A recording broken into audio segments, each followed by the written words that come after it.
Terus meningkatnya kasus terkonfirmasi positif COVID-19 di Kabupaten Kapuas membuat pemerintah melalui Satuan Tugas atau Satgas Penanganan COVID-19 setempat berencana akan menyiapkan rumah sakit darurat untuk penanganan pasien COVID-19. Pemerintah Kabupaten Kapuas melalui Satuan Tugas atau Satgas Penanganan COVID-19 setempat menggelar rapat persiapan penanganan COVID-19 di Aula Kantor Bapeda Kapuas pada Minggu kemarin. Rapat ini dilakukan guna mengantisipasi membludaknya pasien COVID-19 yang masuk rumah sakit dengan gejala sedang hingga berat.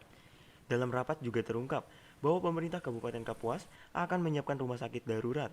Sekretaris Daerah Kabupaten Kapuas, Septiadi, mengatakan, rapat yang dilaksanakan pihaknya tersebut berkaitan dengan mengantisipasi banyaknya pasien COVID-19 yang bergejala sedang dan berat yang masuk ke rumah sakit, namun rumah sakit tidak mampu lagi menyediakan ruangan tempat tidurnya.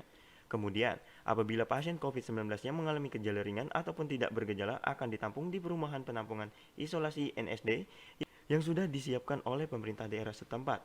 Selain itu, pihaknya juga meminta seluruh puskesmas di Kabupaten Kapuas untuk dapat menyiapkan ruangan isolasi bagi pasien COVID-19 yang bergejala ringan maupun tanpa gejala.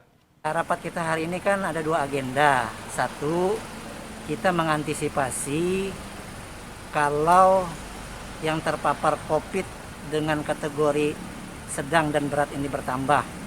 Ketika rumah sakit tidak mampu lagi untuk menyediakan tempat tidurnya.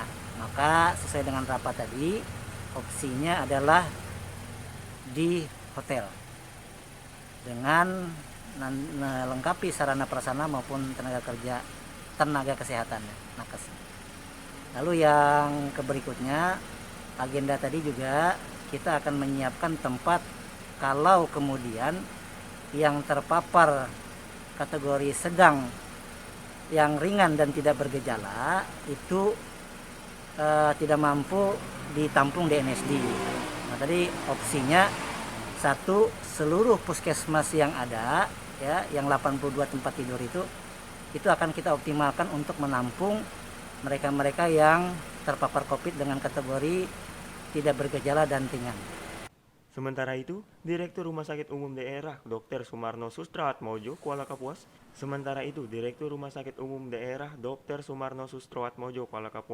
Dr. Agus Waluyo mengatakan, untuk saat ini ruang isolasi bagi pasien COVID-19 untuk orang dewasa sudah terisi penuh. Bahkan di ruangan IGD, sejumlah pasien yang terpapar COVID-19 sedang mengantri untuk masuk ke ruangan isolasi. Namun untuk mengantisipasi bertambahnya pasien COVID-19 masuk ke rumah sakit, pihaknya juga sudah melakukan penambahan beberapa ruangan isolasi, bahkan sampai mendirikan tenda dan membangun ruangan di depan IGD.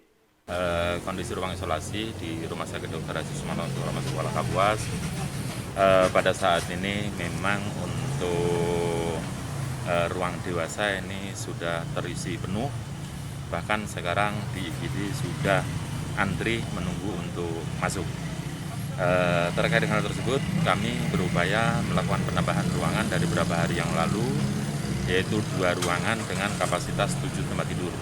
Insya Allah besok pagi yang 2 ruangan isolasi COVID ini sudah bisa operasional. Setelah itu kami juga akan melanjutkan penambahan kapasitas ruangan lagi, ada 3 ruangan yang rencana kami alihkan menjadi ruangan COVID dengan masing-masing ruangan 4 tempat tidur, sehingga total 3 kali 4, 12 tempat tidur. Nah, setelah ini nanti semua operasional, jadi keseluruhan tempat tidur ruang isolasi itu berjumlah 55 kapasitas tempat tidur. Namun demikian, kita sudah mempersiapkan di depan IGD itu suatu ruangan kita buat dengan kanopi itu untuk ruang transit. Jadi apabila ada overload ya, kita tahan di situ sementara sampai menunggu ada ruangan kosong. Namun itu tidak bisa bertahan lama, sehingga kita mengusulkan kepada Satgas COVID-19 Kabupaten Kapuas agar dipersiapkan rencana kontingensi apabila terjadi overload, mengingat ini kenaikannya berapa hari ini sangat signifikan sekali. Jadi tadi sudah dibicarakan terkait dengan pembuatan rumah sakit darurat. Apakah ini nanti di hotel atau di Akper atau di tempat lain. Yang jelas kita sudah membicarakan bagaimana terkait dengan SDM-nya, terus kemudian sarprasnya, kemudian kesiapan oksigennya, dan juga untuk obat-obatan dan APD. Ini lagi kita persiapkan, kita berproses. Agus menambahkan, untuk saat ini pasien COVID-19 yang dirawat di rumah sakit setempat berjumlah 28 orang yang mengalami gejala sedang dan berat. Dari 28 orang tersebut, sebanyak 26 orang pasien dewasa dan 2 orang pasien anak-anak. Dari Kapuas, Kalimantan Tengah, Sri Hayati Dayak TV mengabarkan.